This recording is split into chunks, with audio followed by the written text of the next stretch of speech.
Hey guys, Dave here. So I'm at the second Biological Research Center on our Peruvian adventure. This is Santa Cruz Biological Research Center. And one of the things that I'm most excited to see here at the Santa Cruz Biological Research Center deep in the Peruvian Amazon are the boa species. A lot of you may remember that before the boa morphs hit the scene in herpetoculture, it was the locality-specific boas that were the morphs, and the Peruvian red-tailed boa was one of the most sought-after boas in all of herpetoculture.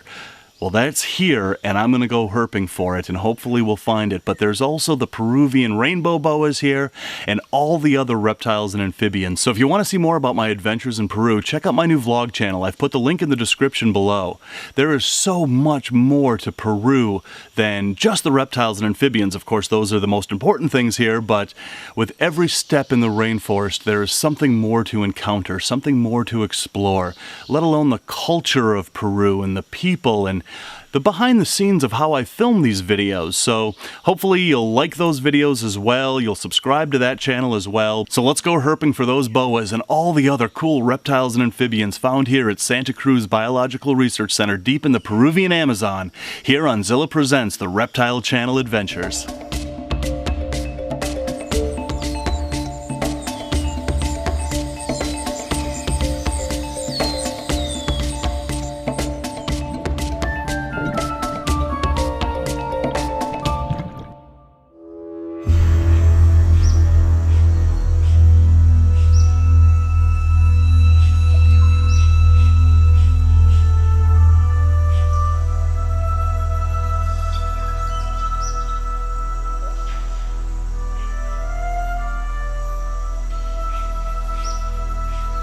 Santa Cruz Biological Center is located a mile hike into the thick Peruvian forest off the Rio Mazan, a tributary of the Amazon River. The camp is settled along a freshwater pond in the middle of the jungle where wildlife abounds. Giant Aeroparama, the world's largest freshwater fish, could be seen every morning. This place has an abundance of wildlife, both the unfamiliar and the familiar.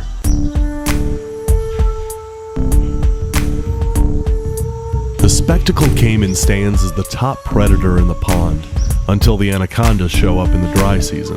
These are medium-sized crocodilians, with males being larger than females and only getting a little over 6 feet in length. Even for their size and stature, they can be skittish. Surprisingly, this species of turtle was the only one encountered on our excursion. I would see him on the same log every morning from the back porch of my tambo, the grass roof cabin that overlooked the pond.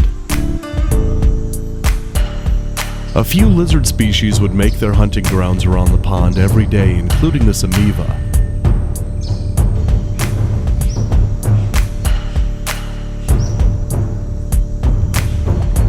Two species of whiptails were often seen around the pond. Both of them demonstrated the hyperactivity both are known for as they zipped over logs in search of the insect buffet the pond offered in abundance.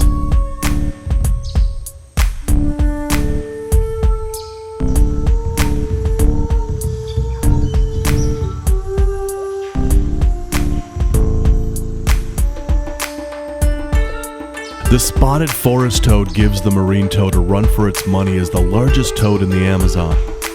Notice the large parotid glands behind the eyes. They can secrete and sometimes even squirt a jet of toxin known as a bufotoxin, which has been known to cause heart failure in humans if ingested. Even with all these amazing herps around camp, we knew we had to venture deeper into the jungle if we were to find the snake species we wanted to see. The calico snake is one of the snakes I saw in my research of what occurred here, but still thought we might not see one.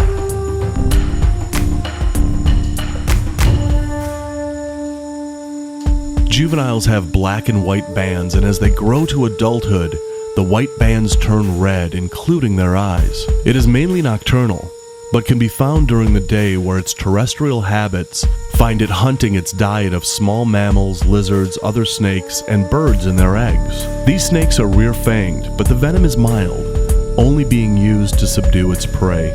This is one of the most amazingly beautiful snakes in the Amazon. The strictly arboreal Catsby snail eater is a boldly patterned member of the Dipsis clan of neotropical snakes. While these are strictly nocturnal snakes, they can be found by day coiled in situ in the trees. True to its name, it eats snails and slugs exclusively.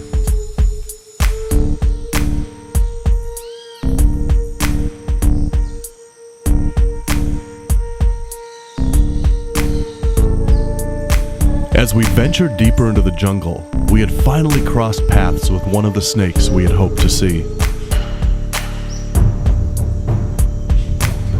The red-tailed boa needs little introduction, even amongst non-reptile enthusiasts. These are very successful snakes, ranging in habitats from rainforest to semi-desert areas.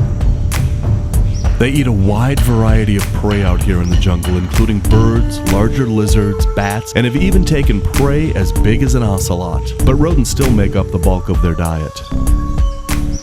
The boa constrictor as a whole, in which there are 10 subspecies recognized but often disputed, is a wide-ranging snake from Mexico down to Argentina, with populations occurring on neighboring islands. Here in Peru, the Peruvian red-tailed boa is known for its clean pattern and bright red tail.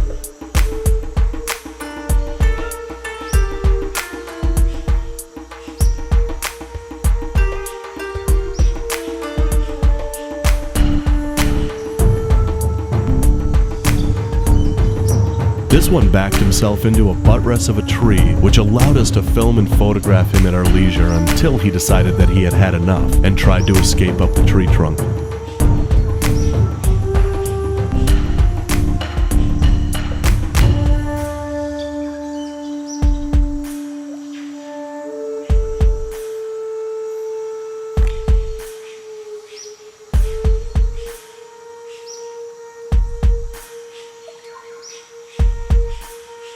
He wasn't very successful in his attempt.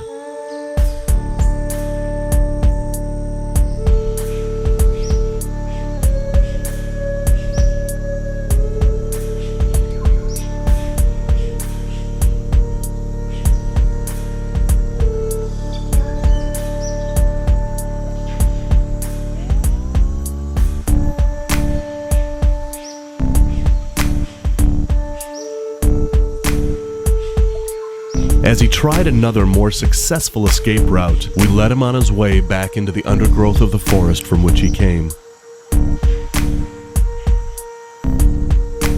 This snake really raised the bar on my life list, but as we continued on through the forest, there was only a few more snakes out here that might top this.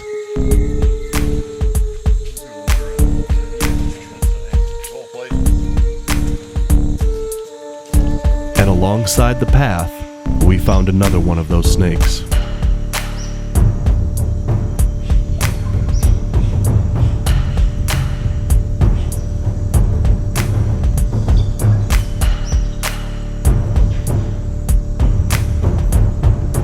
The rainbow boa is so named because of its iridescent glow. This is known as structural colorization, which is the production of color by microscopically structured surfaces fine enough to interfere with visible light, creating an iridescent or rainbow effect. There are 9 subspecies of the rainbow boa currently recognized, and this one, the Peruvian rainbow boa, used to be recognized as its own subspecies, but not any longer. They compete here with the red-tailed boa in that they occupy a similar wide range and compete for the same types of food.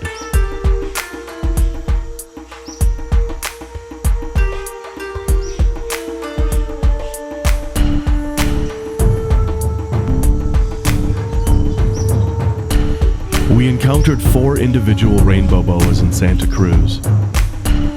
This one posed nicely on a downed tree trunk, allowing us to take some of the most incredible shots of him.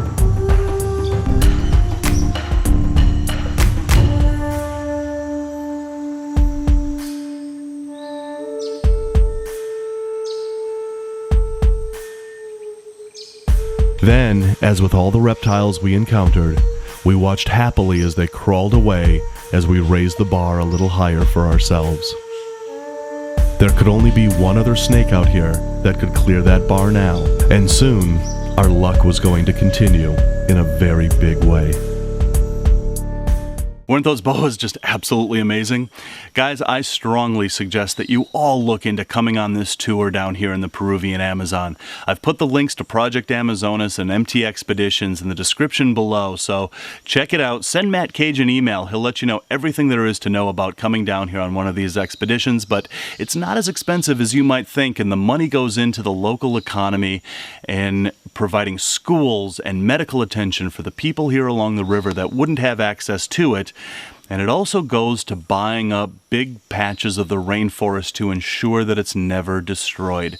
So your money goes to a great cause, and it is one of the greatest adventures you will ever have in your lifetime. And I just want to say that nobody's paying me to say this, so I really strongly encourage you to look into this. It's been one of the best herp trips I've ever had, and I've herped the world. Anyway, so check it out. So we'll see you on the next episode from here in Peru. Still haven't found that Bushmaster yet, so we're going to be out looking for it here at Santa Cruz Biological Research Center on the next episode of Zilla Presents The Reptile Channel Adventures.